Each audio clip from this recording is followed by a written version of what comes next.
आज हम वॉइस पढ़ेंगे। देखिए वॉइस का हिंदी क्या होता है, वाच होता है। वॉइस का हिंदी वाच। और वॉइस दो टाइप्स के होते हैं, एक एक्टिव वॉइस बोलते हैं और एक हम पैसिव वॉइस बोलते हैं। तो सबसे पहले तो एक्टिव वॉइस और पैसिव वॉइस क्या होता है उसको जान लो।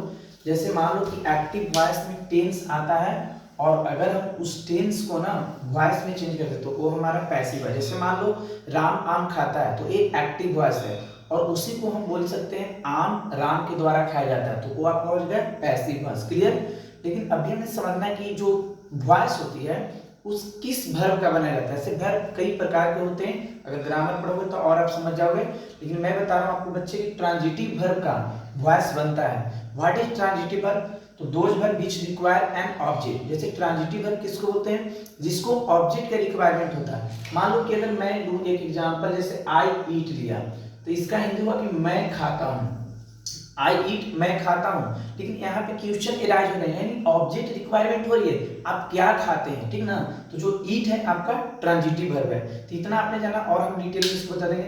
यानी ईट है आपका कौन सा वर्ब? Transitive verb. तो इतनी बातें हमें जानना है कि जो ट्रांजिटिव वर्ब होता है ना उसको वॉइस बनता है, ठीक है। सेकेंड पॉइंट आप याद कर लो, यदि एक्टिव वॉइस में अगर समवन, पीपुल या एवरीबॉडी, समबडी, एनीबॉडी अगर सब्जेक्ट के रूप में रहेगा तो पैसिव वॉइस बनाते वक्त इसको हम क्या करते हैं, लुप्त कर देते हैं, मतलब हटा देते हैं। उसको नहीं भी रहेगा तो उससे कोई दिक्कत नहीं होगा।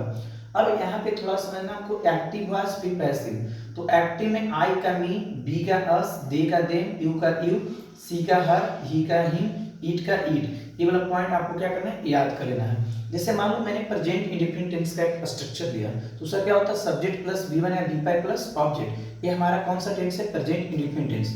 अब इसका वॉइस क्या होगा, एक एक्टिव वॉइस होगा और इसका passive object plus EGMR plus V3 plus by plus subject. बच्चे यहाँ पे कंफ्यूज हुए कि सर आपने ऑब्जेक्ट क्यों लिखा।